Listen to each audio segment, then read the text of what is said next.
여러분, 우리가 교회 생활을 하다 보면 교회 내에서 굉장한 경쟁이 이루어지고 있다는 사실을 발견할 때가 있습니다. 사실 우리가 살아가는 세상 속에서도 경쟁은 당연한 것처럼 여겨지고 있지요. 누군가 더 좋은 성적을 받을 때, 누군가 좀 못한 성적을 받을 때 당연히 많은 사람들은 더 좋은 성적을 받은 사람이 성공할 가능성이 높다고 생각하는 것이 우리 세상일 것입니다. 그렇기 때문에 어려서부터 더 좋은 성적을 받아서 더 나은 삶을 살아야 한다라는 이 강박이 다양한 세대들에게 작용하게 되고, 이러한 강박이 서로를 경쟁자로 인식하게 하고 서로가 진심으로 대하지 못하게 만드는 굉장히 큰 제약으로 작용한다는 것도 우리는 발견하게 됩니다. 그런데 우리 교회 내에서도 이런 경쟁들이 일어나고 있다는 사실을 우리는 많이 발견할 수 있다라는 것입니다. 실제로 교회 내에 존재하는 인적 구성과 관련해서 굉장한 경쟁이 일어날 때가 많이 있지요. 우리가 누군가를 전도할 때에 내가 받은 이 복음이 너무나도 귀한 것이어서 누군가에게 이 복음을 전한다라는 그러한 평범한 열정보다는 교회에서 전도잔치를 한다, 몇 명을 전도하게 되면 무엇을 받게 되고 가장 많이 전도한 사람을 전도왕으로 칭해주게 된다라는 경쟁 심리를 부추기는 때도 굉장히 많이 있다는 것을 발견하게 됩니다. 반드시 무엇인가 상을 주지 않더라도 내 구역원이 몇 명인가, 우리 구역이 얼마나 활발하게 활동하는가 하는 것들을 서로 비교하면서 내 구역이 더 나은 구역이 되어야 한다라는 경쟁심이 발동하게 되는 것도 우리 교회 생활 가운데 종종 발견되게 되는 그런 경쟁 심리라는 것입니다. 그런데 때로 경쟁이라는 것이 긍정적으로 작용하는 때가 있지만, 반대로 이 경쟁이라는 것이 서로를 얼마나 힘들게 하는 요소인가 하는 것을 발견할 때가 있지요. 내 구역이 더 나은 구역이 되기 위해, 또 내가 더 많은 사람을 전도하기 위하여 복음을 전하기보다는 오히려 물량 공세를 하게 되고 누군가에게 얼마만큼 많은 것들을 베풀었더니 그가 교회에 오게 되었다라는 자랑거리로 전락하게 되는 것이 때로 우리 피부에 와닿게 되기 때문입니다. 복음을 전하였느냐, 그가 예수라는 이름을 듣고 그 예수의 이름을 받아들였느냐, 또한 예수를 그리스도로 고백하게 되었느냐라는 것보다는 오히려 그 전도가 광고가 되고, 이 광고가 효과적인 결과를 얻기 위해서 물량을 투입하게 되고 물질을 사용하게 되고, 그렇게 우리의 전도가 변질되게 되며 또한 우리의 복음보다는 무엇을 베풀었느냐, 또 반대로는 저 사람이 믿는 예수에 대해서 알기 위하여, 저 사람이 전하고 있는 복음에 대해서 알기 위하여 교회에 오기보다는 저 사람이 저렇게 간곡히 나에게 많은 것들을 베풀고 부탁하기에 내가 교회에 오게 되었다라고 말하게 되는 경우들이 주객이 전도되는 그런 상황들을 굉장히 많이 발견하게 된다는 것입니다. 물론 내가 가진 물질이나 내가 사용할 수 있는 다양한 것들을 활용하여서 그를 건강한 교회로 이렇게 초대할 수 있게 되고 그가 그 교회 내에서 복음을 받아들일 수 있게 되는 경우들이 굉장히 많이 있는 것도 사실이지만,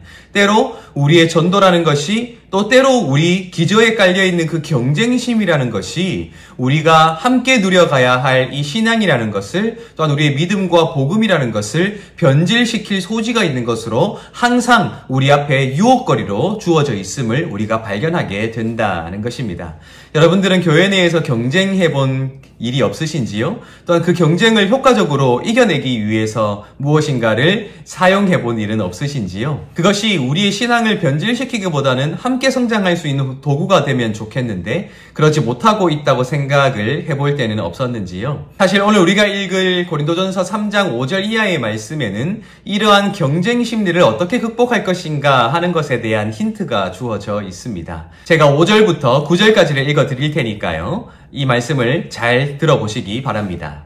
그런즉 아볼로는 무엇이며 바울은 무엇이냐? 그들은 주께서 각각 주신 대로 너희로 하여금 믿게 한 사역자들이니라. 나는 심었고 아볼로는 물을 주었으되 오직 하나님께서 자라나게 하셨나니, 그런즉 심는 이나 물 주는 이는 아무것도 아니로되 오직 자라게 하시는 이는 하나님뿐이니라. 심는 이와 물 주는 이는 한 가지이나 각각 자기가 일한 대로 자기의 상을 받으리라. 우리는 하나님의 동력자들이요 너희는 하나님의 밭이요 하나님의 집이니라. 아멘. 우리가 계속 묵상하고 있듯이 고린도 교회는 어떤 지도자를 선택할 것인가 하는 문제로 갈등하고 있었음이 분명해 보입니다. 바울은 크게 세 사람의 이름을 들고 있죠. 바울과 아볼로와 게바이고요. 나머지는 나는 그리스도에게 속한 자다라고 주장하는 사람들이 있었다는 것을 넌지시 언급하고 있습니다. 그런데 이후에 이어지는 말씀들을 볼 때, 또 특히 오늘 우리가 읽은 이 3장 5절 이하의 말씀을 볼 때에 고린도 교인들 사이에서 벌어지고 있는 지도자 선택의 문제로 인한 갈등은 크게 두 사람을 중심으로 하고 있다는 것이 드러나고 있죠. 첫 번째는 바울이고요. 두 번째는 아볼로입니다.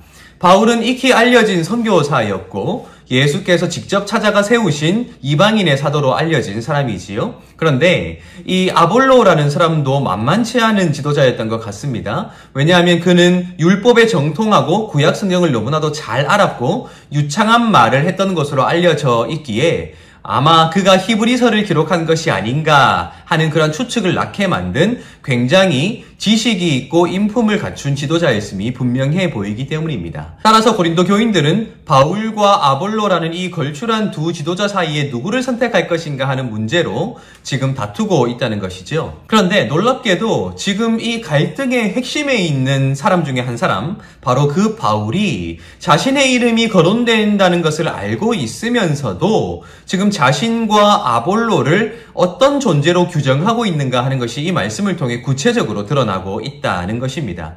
생각해보면 바울은 자신이 직접 가서 거기에서 복음을 전했기 때문에, 또한 그렇게 자신이 전한 복음으로 인하여 교회가 설립된 것을 알기 때문에 고린도 교인들에게 자신의 권위를 내세워서 자신이 아볼로보다 훨씬 더 중요한 지도자임을 나타낼 수도 있었을 텐데 그러한 손쉬운 방법을 쓰지 않고 있다는 사실이 우리에게 발견된다는 것이죠. 어쩌면 이 경쟁 구도 가운데 이 경쟁을 타파할 수 있는 것은 경쟁자보다 더 나은 것을 내세우고 더 많은 것을 그들에게 베풀므로 이 경쟁자를 잠재울 수 있는 방식을 선택하는 것이 아니다 하는 시사점을 우리에게 남기고 있다는 것입니다.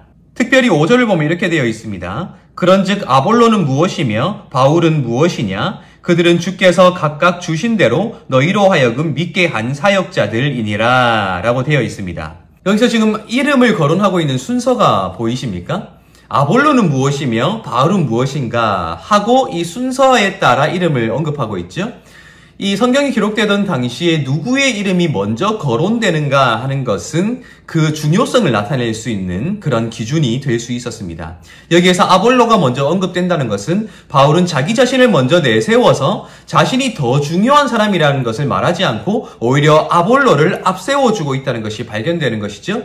그런데 지금 바울은 아볼로와 자신이 그들에게 나아가서 어떤 존재로 역할을 하게 되었는가 하는 것인데요. 그 역할은 바로 사역자들이라는 말이라는 것입니다. 자신들이 사역자들이었다라고 하고 있는데요. 이 사역자라는 말은 집사라는 말입니다. 이 집사는 집 주인이 명하는 대로 무엇인가를 내어갔다가 다시 정리할 수도 있는 그러한 존재를 의미하는 것이죠. 결국 이 아볼로와 바울 자신은 자신들이 능동적으로 스스로 무엇인가를 행한 것 같지만 자신들이 주인이 아니라 자신들을 보내어 무엇인가를 말하게 하고 행동하게 하신 하나님께서 명하신 것을 행했을 뿐이라는 사실을 강하게 언급하고 있다는 것입니다. 그렇기 때문에 6절과 7절에는 이렇게 담대하게 말할 수 있는 것이죠. 나는 심었고 아볼로는 물을 주었으되 오직 하나님께서 자라나게 하셨나니 그런즉 심는 이나 물 주는 이는 아무것도 아니로되 오직 자라나게 하시는 이는 하나님뿐이니라 라고 되어 있습니다. 오직 내세울 수 있는 것은 자신이 심었다는 것, 아볼로가 물을 주었다는 것이 아니라 오직 자라나게 하신 하나님만을 내세우고 있다라는 것입니다. 더군다나 지금 아볼로가 더 나은 지도자이냐 바울이 더 나은 지도자이냐 하는 경쟁 구도 속에 갈등하고 있는 그들이었기에 바울 자신도 그 경쟁에 편승하지 아니하고 오히려 이 아볼로와 자신은 하나님의 동력자로서 동등한 존재라는 것을 말하고 있다는 것이 드러나고 있습니다. 9절에 이렇게 되어 있기 때문이죠. 우리는 하나님의 동력자들이요 너희는 하나님의 밭이요 하나님의 집이니라 라고 되어 있습니다. 우리는 하나님의 동력자이다. 하나님과 함께 일하는 존재들이다 라고 말하고 있다는 것입니다. 내가 더 잘났다. 누가 더 잘났다. 라는 그러한 경쟁관계에 근거하여서 자신의 우위를 내세워 그들의 질서를 잡아가려는 것이 아니라 오히려 하나님 안에 동등한 존재임을 강하게 나타내므로 그들이 결국 바라보아야 하는 것은 더 나은 지도자가 아니라 또 더 나은 지도자가 누구냐 하는 그런 갈등이 아니라 오직 그들을 집사로 보내신 그 하나님을 바라보아야 한다는 사실을 바울이 강하게 강조하고 있다는 것이 오늘 이 말씀의 핵심이다라는 것입니다. 여러분, 세상에 나아가서 살 때에 무척 많은 경쟁이 우리를 지치게 합니다. 그런데 교회에 와서까지 경쟁해야 한다면 우리는 얼마나 피곤한 삶이라고 할 수 있을까요? 어쩌면 세상과는 달리 우리가 이 교회에서만큼은 하나님의 나라를 맛보아야 하고 하나님께서 공평하게 하나님의 은혜를 모든 사람들에게 소외됨 없이 나눠주시는 분일 텐데 그것마저 경쟁한다면 우리가 과연 이 교회를 하나님의 나라로 누리며 살아가고 있다고 말할 수 있을까요?